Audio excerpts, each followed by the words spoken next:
What is up, my spicy friends? I am back with a Spicy Monday special report. We are going to be talking about MSP contracts and whether you should have them or not. And I have a special guest with me this week that, I'm not going to make you wait. I'm going to intro them and we'll get into it.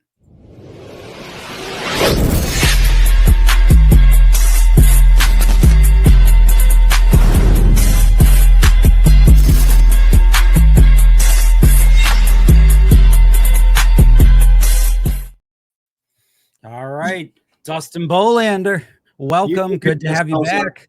Unparalleled. Yeah. Did you like your intro reel? I did.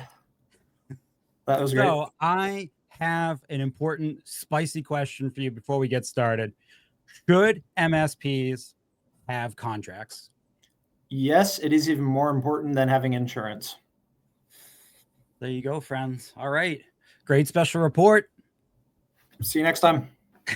So we're going to discuss that a little bit more. But before we get into that, Dustin, for those that either don't know you or think that Beltex is some sort of sheep, tell us a little bit more about who you are, what you're doing, and why you are Beltex and not horse or cow. There's a long story behind Beltex. It started as an inside joke and then accidentally became the company name. All I can say is that it is the sheep with the highest meat to bone density ratio in the world. But no, I'm a two-time MSP owner. I still have a small law firm MSP down in Texas. And basically 2021 got highly annoyed with cyber insurance and said, I think we can do it better. And at this point, we are in 49 states, I think. And us and TechRug is the other one that we actually have our own policies. So I'm sitting in London. You can see Lloyd's right here from my hotel room window. That not just trying to sell the same 10 policies as everybody else, but actually building stuff specifically for MSPs. So you're in London slinging insurance. It's living the dream, the insurance nerd dream. Love it. So the problem statement that we're here to discuss today really is something you had shown me. And we've seen this come up on MSP subreddits. We've seen this come up on LinkedIn, Facebook, the sort of general question around, do I really even need to have a contract or an MSA at my MSP? Is it necessary? Maybe a month to month. I trust my clients. I know my clients. I don't want handshake friction. Yeah. There's so many variations on that. And obviously you and I have some pretty strong opinions. And I suppose I would, this is a spicy live stream. It's anybody with common sense would probably just say yes. But let's quickly break down a little bit. Why do you think so many, especially smaller MSPs, why is there even this much uncertainty to begin with? Like, why isn't the answer just obviously and unequivocally yes? I think it's one of those things that most of us didn't get into this because we were business people. Like I'm an exchange admin. I'm SBS certified. Like I was an IT nerd that ended up owning an MSP. So the business parts are hard for most people, where it's like, no, I'm just going to fix their computer. I'm going to take care of them, do the right thing, not realizing that, there's not everybody's nice. Stuff happens, right? It's a question of when, not if, all that good stuff. But no, I think that's why this is even a conversation. I've never heard anybody sit there and say contracts are bad. You shouldn't have contracts. The ones that don't have them, it's always I haven't gotten to it. There's some reason, right? Or an excuse. I think that's where a lot of it comes from, is just most of this industry, we're not business people by nature. I didn't go to management school. I don't have an MBA, right? That kind of thing. So it's like I'm really good at fixing computers and oops, I started a business. And so that gets a little uncomfortable. You're paying lawyers. Now I got to have an awkward conversation with my client of like, I need to sign this legal thing. And whenever you start off, it's normally, a small business. You did it on a handshake deal, and that can be an uncomfortable conversation to have with those clients. So from your experience, what do you think the biggest risk is that MSPs take when they don't use any contract or just basically have effectively no contract? Yeah. So, again, I mentioned earlier that when, not if, like security incidents are all over the place. It's going to happen at this point. Or one of your techs is going to screw up, cause an issue, stuff like that. So speaking from the insurance side, our policy, we require you to have 100% of your clients on a written contract and it has to have 12 months limitation of liability. And basically that means whatever I paid, client pays you $10,000 a month, right? Let's use simple math. So that means that your liability is capped at 120K. So whatever happened, there's a ransomware attack, there's a, you hire some idiot Jimmy, tier 1 guy that goes in and blows away their servers. That's $120,000 limit on what that client can get back from you. And that makes a huge difference. You're seeing, so on the claim side in insurance, if there is a small business and the minute they say, oh, our MSP, the lawyers now are saying, hey, Dean, I need a copy of that MSP contract, because they're starting to look for that. So that limitation of liability to me is by far the biggest thing. And then you get into other stuff where it's, the contract should be, the lawyers call it like a one-sided contract, right? It shouldn't be a one-sided contract. You should also be guaranteeing, I'm going to do certain shit from a customer, right? I'm going to do these backups on a basis. We're going to check them on a weekly basis or whatever it is. So it should be, you're limiting your liability, but then you're also promising the customer in writing in a legal document that like, I'm going to do X, Y, and Z. So let me ask you, I think a common objection to this whole concept, especially at that MSP that probably has less than 5 employees. I have a local MSP. I know all my clients personally. They're in literally the town that I'm in. I don't think any of them are really going to have any real cyber risk, whether that's true or not. I don't think they will. They don't think they will. We all know each other well enough where if an issue did happen, we would just take care of it amongst ourselves. I'm not worried about any of that. Is there any reason? So I'm thinking like back to when I was at an MSP, that tech is on, that you described earlier, is on site installing access points in the ceiling and trips and falls off a 2-foot ladder at that client site and gets hurt. Does the contract offer any protection or any guidance around what happens then, both from like an insurance standpoint and just from a like somebody had an accident at a client site, who's responsible? Like, are there non-cyber reasons why I need this? Yeah, so you absolutely can have that stuff. So my MSP, we have a no drilling rule. So we don't. It's a great rule. If you are listening in and you are, as the owner, founder of your MSP, fine. You make whatever holes you want in anything. I was a service and ops manager for a long time. We had a general policy of no power tools in tech's hands ever. Yep. You got that hand screwdriver to mount stuff in the rack. And no, that's literally the story behind that is we mostly work with lawyers, like I said, and we had somebody had this big fancy custom made desk. You're into woodworking, right? So it was beautiful. And they said, the lawyer's secretary was like, oh yeah, we want to drill a hole right here. And so the guy goes in with the hole saw, does it. The lawyer lost his shit because he was like, no, it needs to be, 2 feet to the left. I want it on this side. You just ruined my custom desk. That was my thing. I was like, I'm done. I'm not doing this anymore. So that's one way to do it, right? We have a couple good cabling contractors and guys that'll go out, that'll do that stuff. But like you said, another one is you can put in there, MSPs are saying that, their clients need to carry cyber insurance. That's a 2-way street. On the MSP side, falling off a ladder is a general liability coverage claim, right? So you can say your clients need to carry that, you need to carry that kind of thing. But yeah, absolutely. That is stuff that needs to be outlined. Another good example people don't think of is transporting equipment. So, hey, our client's doing an office move. My rule has always been that my techs, we're going to touch the server room. We're not touching anything else, but I don't trust the movers with the servers. Great. Your tech's driving. And again, Jimmy's a terrible driver, gets in an accident, the servers get totaled. How's that covered? So in our contracts, we have specifically that the client needs to carry insurance to cover the transportation of equipment.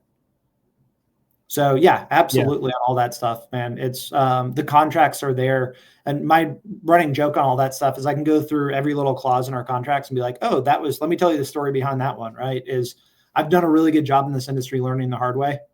But on all that kind of stuff is, it should be spelled out to protect. And you can get pretty broad on this and say, client should carry insurance for coverage of the following acts. You don't have to specify things like that, but that's the reason for contracts, is cover all that stuff, spell it out. And going back to your thing too about the friends, all the messiest business breakups that I've seen have been the ones where, it's friends or it's like cousins start a business, that kind of thing. The closer you are, the messier it gets when things go wrong. So I think that's let's talk about breakups for a minute, because I know you're in insurance, but not everything about having an MSA or a contract has anything to do with insurance, some of it can be around, for example, defining what a breakup looks like.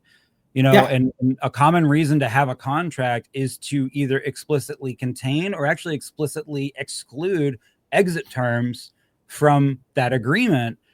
And what I think has always been really funny is that is one of the main ones I see MSPs shy away from wanting an MSA. They don't want to define what the ground rules are to leave an agreement with them, because they feel like doing so somehow opens it up to being easier to, leave the agreement. If I say that, hey, Dustin, if you leave early for no cause, you owe me 50% of the remainder. Well, I've just said you can leave early, so of course you will. Is that a real fear? No, 100%. Going back to the stories, Dustin, the MSP owner, two situations that I've had. So in our contracts, it specifically says that our responsibility on exit is we hand over usernames, passwords, and URLs or application locations. And that's the extent of it. And then it says something else, like questions will be answered with, reasonable and commercial efforts, or some BS lawyer phrase. But the reason for that is several years ago, whenever 365 was a new thing, we had a client offboarding and they were on 365. The new MSP had never worked on 365. And so they demanded that we train them on how to purchase licenses, how to assign them, and how to manage like groups and whatever AD Sync was called back then. It was like, no, we're not here. So that's why that got added in. And lo and behold, right now, we have a client that we fired for basically putting zero effort into their business.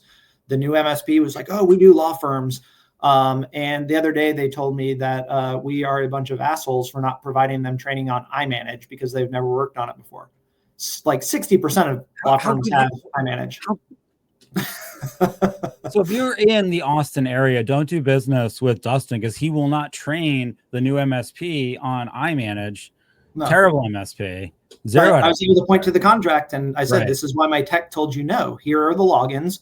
And I think we even got snarky and sent him a link to the paid iManage training and was like, we really recommend if you're getting into law firms to do this. But no, it puts the guardrails. It's, security, we're sitting there and we're like, oh, it's not when, or it's not if, but when. Same thing you're going to churn clients. It's actually a red flag to me whenever you have an MSP that's like, I haven't lost a client in 10 years. And I was like, you're cheap. You're bending over backwards for them. They're abusing you, like blah, blah, blah. There is naturally going to be. Sure. And this client that we terminated was actually a great client for 4 years. And then some things changed and it was just slow, steady downhill. Like stuff happens, right? So there's another refrain we see in these situations is that if, you kind of just brought it up with relationships. If I have to go to the contract, if I'm at that point with my client where I have to cite the contract, I've already lost. And correct me if I'm wrong, but you don't necessarily have to enforce things that are in your contract. Like in that case, you could have opted to offer that training if for some reason you had wanted to, right? So contract, if I'm understanding correctly, a contract doesn't mean that an MSP absolutely can't or has to do something that's in the contract, as long as both parties agree, right? Generally, I'm not a lawyer, even though I play one on Reddit sometimes. But there's certain cases where you don't want to do that because it can put you into legal territory. But like, that's a good example. Yeah. Is we absolutely, and there was some other stuff like these guys are offboarding the computers one by one, which is the weirdest damn thing I've ever seen. It's 50-person law firm and they're doing like a couple computers per day. And so we've been accommodating that. So it's like, they'll send us a list and say, we're onboarding these 4 computers today. We'll pull our stuff off. That's not normal at all. That's one of the weirdest things I think I've seen in doing this for, almost 20 years now. But yeah, that's absolutely on that kind of stuff is you can be nice. And that's where, depending on how well everything else is going on it, right? You don't have to hold their feet to the fire on it, on a lot of this stuff. All right. I've got a couple of rapid fire contract questions for you. So give me like single or just a couple word answers to these. All right. You ready? Okay. Is no contract even better than a bad contract? There's probably some super shitty contract out there that you're better off having no contract. But the majority of the time, a contract is better than nothing. Annual agreements or month to month, which creates a healthier MSP business? Month to month. Interesting. I would disagree, but I like your confident answer. Should That'll be every fun. MSP have a standard MSA, or is a handshake enough for a very small client? Standard MSA every single time, even if you're doing residential. True or false? Most MSPs who say we don't need contracts actually just don't want to have tough client conversations. 100% true. So, this whole conversation spawned because a very specific use case that I think is worth spending a little time talking about. You had an MSP you were talking to who acquired or somehow inherited a bunch of clients from another, presumably smaller MSP. And that other MSP, all these clients, 20 something clients, had no contract. And so now this MSP has 20 new clients, which is great. But they have to figure out, how do I go and have a conversation with 20 something clients that maybe some cases for a decade have very happily been customers of this acquired MSP with no contract. How do I now go to them and explain, first of all, that, hi, I need your signature on this piece of paper you never had to sign before, but also this is good and you should want this. How does anyone even begin to have that conversation? That sounds scary. I feel like I'm shaking the tree and I'm going to lose some revenue here or some clients here. Right. So I guess the first thing is, yeah, you probably are going to. There's going to be, let's call it 20%. I'm just making up numbers, right? 20% are going to say, no, Dean, absolutely not. This is what I've done. I'll go to someone else on a handshake deal. So let's just restate that, because I think that's an important fact. So what Dustin just said is that especially if you acquire a book of business where those clients have historically not had a contract, or we can take it a little further, have been on either a bad contract or a contract that is very, very loose and not as defined as yours, going to them and asking them to put ink on your proper paper is likely going to cause a few of them to say no. Yeah, it's the reality of it, right? You got to deal with the reality. Let's not do just hopes and wishes on this stuff. So some of them are going to leave. Not all business is good business. And not all business is good business. Yeah. I mean, dude, we did on my first MSP, we did an acquisition and we had over a year that we ended up firing or losing about 80% of the clients. But it was kind of, in hindsight, it was like, oh, that's actually good. I remember the one I was walking in and the lady we'd already been having a bunch of problems with them. So we kind of were thinking about firing them. I was walking in their office to do something and the receptionist comes running up and is just like, you need to go. You can't be here right now. And it's because there was a new MSP doing a walkthrough. I was like, no, this is great. Like, let me show them around. Sure. This is no problem, guys.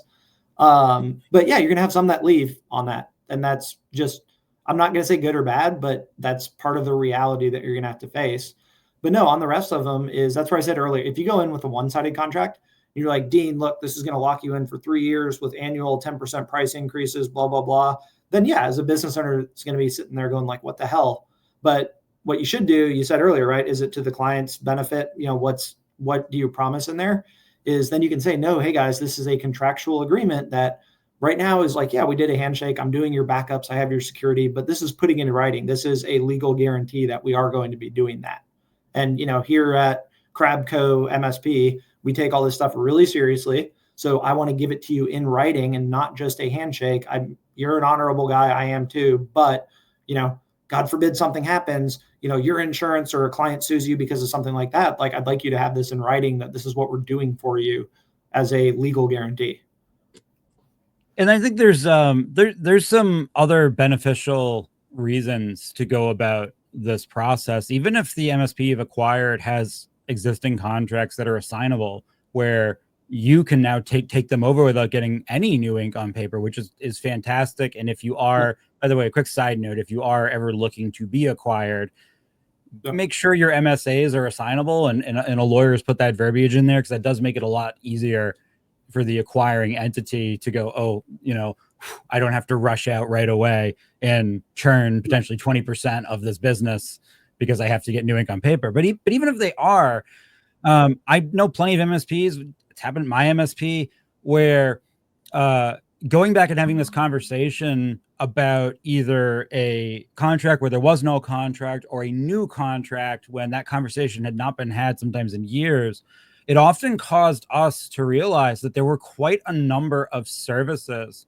that we now offer either a la carte or standard that we didn't when we started the relationship with this client. And I was surprised, and maybe, you know, I don't know if you would echo this. I was surprised by how many of our clients didn't realize that we were now doing certain things, or we had changed how we were doing certain things. And a lot of times we're actually happy.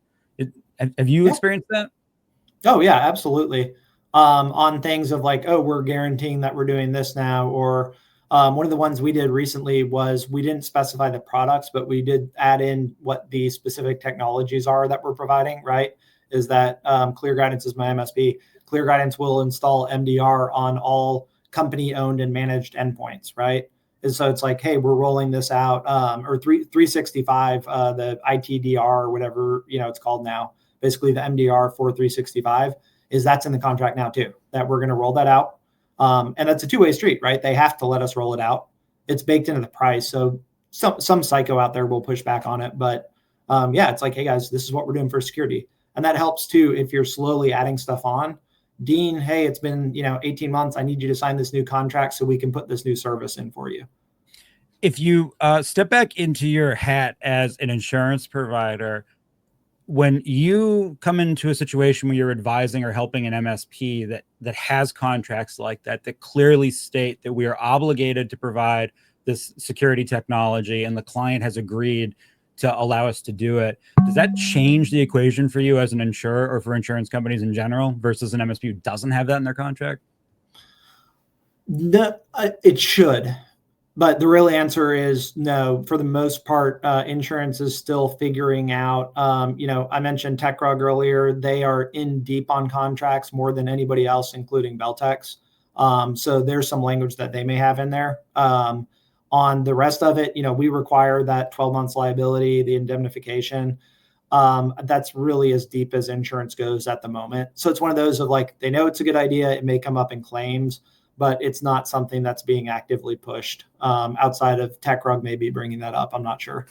So let me ask that same question a different way. So my MSP says that by default, we always provide MDR and let's say a 24/7 managed SOC, no question, you can't opt out of it. And then you do. If it's in my contract and you opt out of it, I should have some sort of documentation, some sort of a form or a waiver. Let's say there ends up being an incident that is the horrible breach word, and we're both in front of a judge. What does that do for me as a service provider if I can show that every single one of my client agreements says I do this, and this one client opted out and signed a piece of paper agreeing they were opting out of it and accepted the risk? Does that help me at all, or do I still lose my whole business? So, and Dean had no idea about this. He totally didn't tee it up. Swear to God. Yesterday, I did a webinar with Huntress and Spencer Pollock, who is a claims attorney for the insurance industry and does about 1,000 claims per year. This came up as a question. So not even just me saying it, but the claims attorney backing me up is if you get it documented at that point, then no, you're good to go. Is saying, hey, we did offer, we wanted to do this, you declined it. Then at that point, that's going to cover your butt in a court of law or even insurance where you're navigating a claim. So document that. And then the other thing I said on a lot of that is don't just shove it in an email folder somewhere, right? Throw it in SharePoint, throw it in a ticket, right? Everything goes in a ticket, but have that somewhere you'll actually be able to find it in the future if in case that comes up. Well, and I think that's one of the things that I think, this is the operations manager in me, that I think we miss sometimes in this industry with the rest of the business. A lot of MSPs that we talk to will ad hoc do what we just talked about. But when you operationalize it, so if you do it ad hoc, you're putting a lot more weight on your own ability to remember to do it consistently, to remember to document it consistently, and to remember to keep a copy of that documentation consistently. If you operationalize this, if it's just in your MSA and somebody has to opt out of it, that's an exception. And it's a lot easier to keep track of exceptions than it is to ad hoc try to remember every single time. Oh yeah, I got to have that conversation about we require MDR and I got to get the MDR waiver. So if you are listening to this, like part of this as well is just put those requirements in your MSA and then allow a mechanism for a client to formally opt out if they need to is much easier than allowing a client to opt into something that is not formally in your MSA. Yeah. Yep. Yeah. And also just speaking from experience, my first MSP, we were super a la carte, where I was like, here's the 30 things we do, Dean. Like, what do you want to do? Clear guidance is, here's the one bundle, the Gary Pico, we serve chocolate cake, right? You get all the stuff. Way easier dealing with that, just even from that standpoint where people are opting out of things and wanting to turn things off. It's just a lot easier operationally to manage. In fairness to a lot of MSPs, 10 years ago, 12 years ago, that was kind of the thought, was at that time a la carte, all of this. So if that's when you heard this, you know, the world's updated. So is there anything, I'm curious, is there anything either as an MSP or as an insurance broker that, are you a broker? Are you an insurance broker? Yeah. Okay. Yeah. All right. Just making sure I didn't. That's the legal term in most states, so you can use. Misroll you.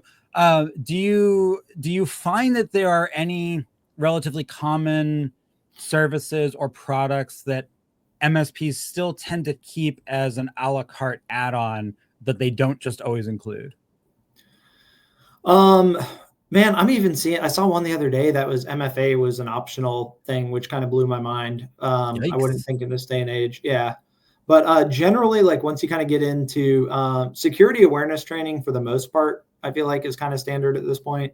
And once you start getting beyond that for security, MDR is sort of where I draw the line. I can tell you from all my Lloyd's of London meetings this week, one of the things on the new policy that we're building, which I can't talk about, but on the underwriting side, is we're going to mandate MDR.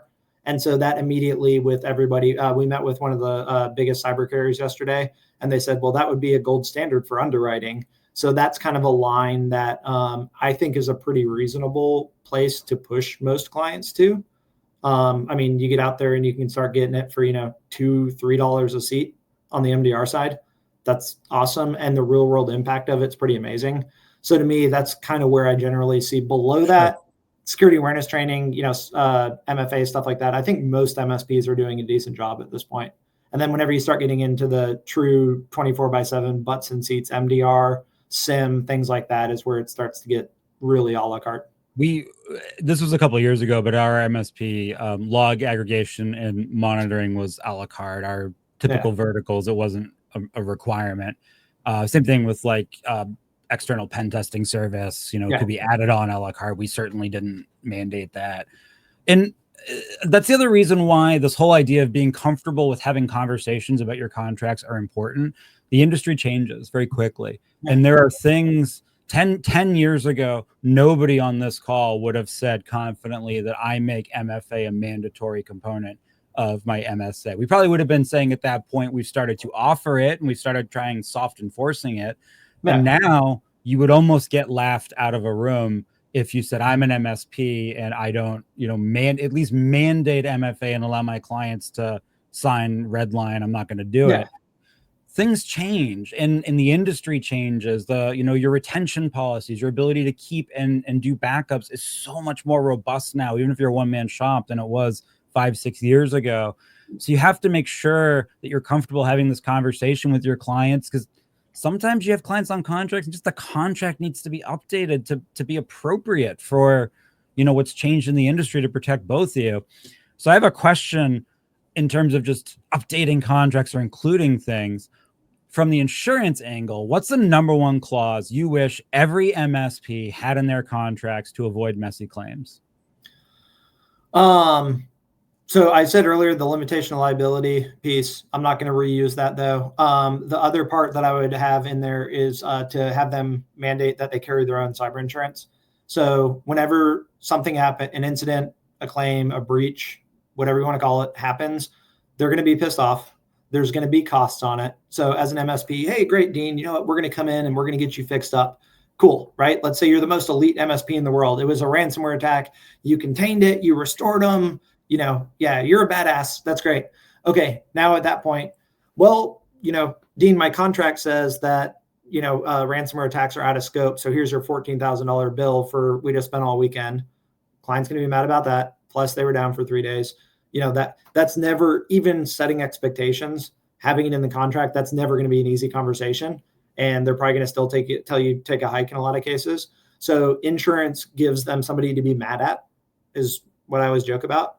But the insurance will come in, they'll cover all those costs. There's business interruption. So if they're down for multiple days, it replaces their lost income, that kind of thing. But then in the heat of the moment, like they're never going to be happy with you. Actually, I take that back. We had one incident with my MSP where afterwards they were like, that was amazing. I was like, you guys were down for 2 days. And they're like, yeah, but you guys were, it was weird. That is very rare, and it's worth calling out when you are dealing with any sort of an incident. It doesn't even have to be cyber. We are not firemen. People are not sitting there clapping as they watch us perform the rescue. They are mad the building is on fire, and they are looking at us like, WTF, how did this happen? You got to remember that as much as we feel like the heroes, and a lot of MSPs do some truly heroic stuff in all sorts of DR situations, we are not firemen, and nobody can make a TV show about us celebrating how wonderful we are and all the cool hijinks we get up to at the fire station. We are not well liked in the moment. No, I saw one claim where the client was co-managed and their in-house IT person turned off MFAs for some people, and they of course got popped.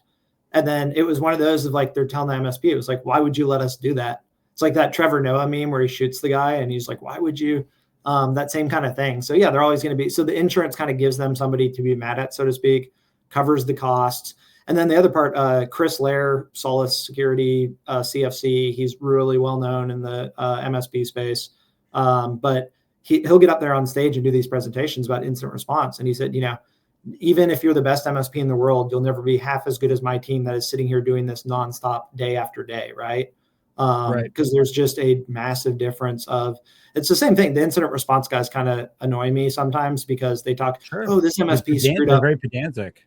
Yeah. But I think it's the other way too, is they couldn't go in there and build out all the defenses and maintain them year over year. Right. It's two completely different skill sets.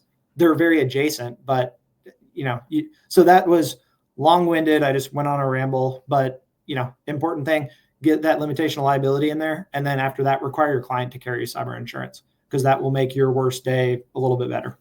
You brought up something else that's worth pointing out as it pertains to contracts. There are other documents that feel like they could be legally binding, and they may be, but they're not necessarily part of the contract. And an example might be an incident response plan. Your contract could reference that an incident response plan exists and will be followed, but your incident response plan is probably not a part of the contract. It may in fact not even be a legal document, but that's still the power of having that MSA, is you can reference expectations. And I just to give everybody an example, when I was an MSP, we had a very large construction client who had refused a lot of what we would now consider to be pretty standard security things. One of those was MFA on all the 365 accounts, and they got popped the way a phishing email you would expect. And to contain the damage at the beginning of the incident, we went in and forcibly enabled MFA for nearly 400 plus accounts, a lot of which were workers in the field who just had an email address on their phone. And the client got really mad at us. And they got really mad at us. And the direct quote was, these guys are just ditch diggers, and those phones are their only way to communicate with us. And you just locked all of them out. They don't know what an MFA is. And I did not have an IR plan I could fall back on and say, the IR plan says, if this condition happens, we do these things. So even though I knew what we did was the right move, the client got really, really, really mad at us, and I had nothing to fall back on. Have you seen that happen? Oh yeah, absolutely. This, you had no right to do this. The other part that becomes an issue too is on the insurance side. So insurance does ask, do you have an incident response plan? You check the yes box. So at that point, it does become like a quasi-legal document, right, for the purposes of the claim. But from that standpoint, you can't plan for every little aspect of it. But on that kind of stuff, to where it's, maybe you put in there that you're allowed to make decisions to contain, right? So that's one of the big things that we see in MSPs are like, oh my gosh, what can I do to not screw up the claim? Ideal world, and this is not realistic at all, but insurance is like, just sit there and wait for us to start. I was talking to a guy the other day. It took 3 days. Yeah. Well, seriously, this guy was sitting there. It's somebody, as well. I think you might've been on the Signal group. He was complaining about it, but it took 3 days for insurance to spin up the incident response team. And so the whole time it's like, it's sitting there, oh my God, it's burning down. So we've had on our cyber policy, we have our own cyber policy, and then we also have a Tech E&O one for MSPs. But on our cyber policy, we actually have a playbook that the MSP, you're allowed to lock down accounts, you're allowed to disable users, reset passwords, a handful of things like that. So you're still totally safe from an insurance perspective, which to me is common sense, but the insurance industry is like, this is crazy. But having that kind of stuff, in writing, maybe to the client, the incident response plan is, Crabco is allowed to do these 4 things. And then at that point, we'll all convene and we'll start figuring out. But just that way, expectations are set. And even if it's the building's on fire, the client's not going to remember, but you can at least after the fact point to it and be like, nope, here's this incident response plan, Dean. You and I met on this 3 months ago. You signed off on it. Like, that's why we did that. So let me ask kind of a follow-up or summary question around that whole idea. So in terms of my cyber insurance or my MSP insurance for cyber incidents, basically what you're saying is there's no like de facto good Samaritan law. I can't just rush in to offer aid sometimes without making it worse. Am I understanding correctly? Yeah. Unfortunately, it's one of those, talk to your broker, talk to your carrier, talk about the policy. To make it even more annoying, a lot of carriers have multiple different policy forms, is what they call them, like basically versions of the policy. So, it's okay on this one, but not on these other 3. Our Lloyd's of London syndicate XYZ, but you're on, SRQ, so you can't do that. The insurance is awful in a lot of ways, and that's one of them. But so you can't talk to the carrier. Go ahead. Sorry. Well, you had said talk to your broker. Is a broker, in my mind, an insurance broker is like a realtor. Occasionally a realtor knows a shitload about houses, but like most realtors, they don't know any more than me. Do brokers actually know anything? Or are they just glorified salespeople? Like, is it actually worth talking to my broker? Probably not. There's there's a very small handful. So one of my things on Beltex that we did was everybody is from an MSP, or Mike Riggs, our CTO, was the CTO at Perch Security that got sold to ConnectWise. And that was a big thing for me. Like I think it's like 60-70% of our business is cyber. So I wanted people who actually. I was looking for a bottle I could pour one out for Perchy. But... But poor Riggs is doing cyber insurance now. But yeah, from that standpoint, though, we're extremely unique for the most part. You'll see, and there's some brokers in the MSP channel that can speak a little bit more about it, but it's still like I know very few that would be more than like a tier 1 help desk level of security knowledge. Like they can get in and talk, and they can, my toddler can go around right now and he can point at things and tell you the names of them, but God forbid I wouldn't let him actually operate anything. So yeah, for the most part. But where you do see the brokers is they'll say, I don't know, Dean, but let me go call up, you're with CFC. Let me call up CFC and I will get you an answer. Get it in writing is the other thing. Insurance loves to not put things in writing because then it's kind of not plausible deniability, but that if it's in writing, you got evidence at that point. You can say, no, I got my broker who legally represents you to the carrier. Like they had to get that answer. So that was why with our policy, I built that playbook. We had 2 legal teams sign off it on the carrier side. We are not allowed to make I can't even make like formatting modifications without the carrier signing off on it. Just because the legal stuff around that is so strict. So I have 1 or 2 more like insurance-y liability type questions for you since I have you here. In a typical cyber liability policy, and I know there's no like standard policy, but like a typical policy, who usually gets burned worse when there is no MSA, the MSP or the client? MSP. Okay. Yeah, they're looking, fun insurance nerd term for you, subrogation. And that just means one insurance policy is going after another insurance policy to get paid. So they are looking, one of the really interesting parts, claims attorney, talking to him recently, represents a lot of the carriers, said at this point, I think I said this earlier to you, right, is during a claim, they're like, oh, you have an MSP, can I get a copy of the contract? Is they are looking for that opportunity to subrogate where they can.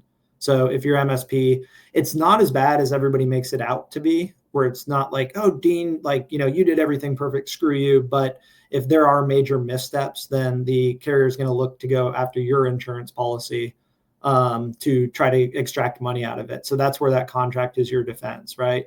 We used the number earlier. Okay, it's $120,000 limitation liability. that carrier is not going to try to fight that on that contract unless it's just egregious.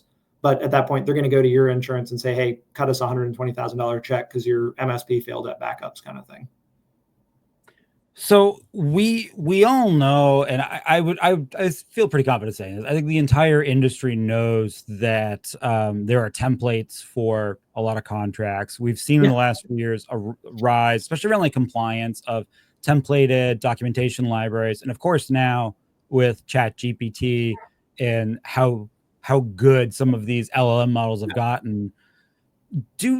I know I need a lawyer, but do I really need a lawyer? Can I just grab a templated MSA, throw it in ChatGPT, give it a few prompts about, how my business is different? Is that good enough? My God, I hope Spencer and Brad Gross and Eric Tildes don't watch this because they're just going to completely rip me for saying this. But I think a lot of those are decent. It is way better than not having a contract. So if you don't have a contract, go join Tech Tribe. Tech Rug gives away copies of contracts that are based. To get an official answer, you need to get a lawyer to review. But even ChatGPT, right? That's going to probably be kind of on that same quality on a lot of cases. It's way better than not having one. And if you're sitting there and your options are do nothing and you're not going to pay a lawyer to formally put something together, then I think that's a big step up from that. It's like, call it, like a really good attorney versus a ChatGPT. ChatGPT is going to get you like 60% of the way there. But there's still protections, and there's the thing, right? The one other thing that I've seen people do, and again, my God, I hope the lawyers aren't watching this, is all these big MSPs have their MSAs posted publicly, is like, go steal that. Embarrassing thing that happened on my first MSP. Do you make sure you use find and replace and, yes, make it say your name, not the other MSP's name? Oh, dude. So on my first MSP, I thought I was brilliant coming up with that. And I told my business partner, I was like, yeah, dude, his name was Marty. And I was like, let's go do this. But we ended up grabbing the contract from our data center, from our co-location facility. So it had nothing to do with what we did, but it was like, oh, if your bandwidth allocation goes over. But we were very proud of ourselves for about a year. And then we had a real lawyer look at it and he was like, what the hell? None of this has anything to do with your business. Like, what's it talking about rack space and power allocation? But, and I know the availability of sort of MSP knowledgeable lawyers has increased from where it was. And there's even some services now. Mondra is one of them that has lawyers that work there that is AI based, but then like lawyers review it. It's like you have options. Let me ask you a question. This is more your opinion just as a business owner. This is not legal advice. This is just Dustin's personal opinion. If I'm starting an MSP, especially if I'm, a relatively young person, I probably just don't have enough starting cash to pay for all of the stuff I really want, including a proper quality lawyer. So how big, how long, how far should I get into my MSP before I really shouldn't be sleeping well at night because I haven't gone back and had an adult look at the contracts I've created or templated? Like, do you feel there's a threshold? Just your opinion. Yeah. So first thing is make sure do an actual business entity. For the love of God, go use LegalZoom, create an LLC, right? Because at that point, the business can't personally put you into bankruptcy. So I'm saying all this with the assumption you did that, right? $75 LegalZoom filing fee for an LLC. So now you're protected. You go out of business, something bad happens, you can just walk away. Past that is, I would say, kind of whenever you get too big to fail, in the sense of, say, I was talking to a guy about his insurance and he has like 4 computers under management right now. I was like, I'm happy to sell you insurance, man, but that's probably not a good use of your money, right? Because if he loses that client or goes out of business, he can go get a job tomorrow, right? But then you get, say, you get up to $500,000 in recurring revenue annually. And at that point, like, that's pretty good, right? You're probably not going to go back. Let's say as the owner, right, you're that miracle 2-person MSP. As the owner, you're taking home $200K. Like, that's a real business. If you're that MSP, you got $200K take home as the owner, you're doing all right. Yeah. I speaking personally, some days I'm like, I wish I would have just stuck to that instead of building. We just hired like employee number 28. So small MSP, high profits. Awesome. For those that don't know, while Dustin owns or invests in a lot of companies, he eats ramen every night, and his children wear newspapers to school because Dustin is allergic to MSP owner. actually paying himself. Yeah. But no, so whenever you get to that point where it's like, could I walk away from this tomorrow and be okay? Right. So it's like, no, I got a good lifestyle on it. You probably need insurance. If it's God, I could be making a lot more money going back to my old job, probably not a good use of your money at that point. Dump that back into growth, that kind of thing. All right. I got two final questions, and these go back to the idea of presenting a contract to a client that has maybe never had a contract. Do you feel that most objections to a contract come from the MSP or the client? In other words, are they imagined objections the MSP has come up with, or are they actual objections the client has? My experience has been always imagined on anything like that. Oh my gosh, I can't raise my prices. I can't require them to start doing this. I mean, I've gone through a bunch of underpricing, contract updates, this kind of thing. That you as an MSP owner are usually your own worst enemy on that. It's in your head. You may end up losing some. So I said earlier, right, you got a bunch of clients, you're moving from no contracts to having them. You're going to have a couple that are going to leave, but for the most part, they're going to be good. My first MSP, we went 7 years without raising prices and then realized, oh crap, we're way under market. We went in to do that. We had 2 clients fire us, but then we had our best year ever of profitability. Like, it was fine. So no, I think on that kind of thing, it's the MSP, it's in your head. You just got to put your big boy pants on or big girl pants on and get out there and just do it. It's business. So you had said earlier in this call, kind of just as a throwaway line with another answer, that you prefer month to month. Why, as an MSP, so at CGP, why would you prefer a month to month contract versus an annual contract? Couple different pieces. So the dirty little secret on that is, so you just asked me, is the fear of contracts more in the MSP or the client side? And I said the MSP. The clients are going to have a fear of change. If they get to the point where, and this doesn't apply as much to, if you're doing big 300 person companies, it's more corporate. Most of us are working with, 30 person clients where you're working directly with the owner, right? Those guys, it's fear of change keeping them from moving on you or moving from your MSP, not a contract. They're not sitting there going, oh God, I hate Dean, but I can't get out of this contract. They're sitting there going, do I hate Dean enough to go ahead and make a change? So from that standpoint, if you're selling, that changes the conversation, but just on a, building a business, my MSP, we're a partnership. I have some other folks that are going to be taking over the business in the next, hopefully couple of years kind of thing. So from that standpoint, we just want good client retention. We're going on, knock on wood. I know the luck's going to run out, but it's been, 3 years since we've been fired for cause.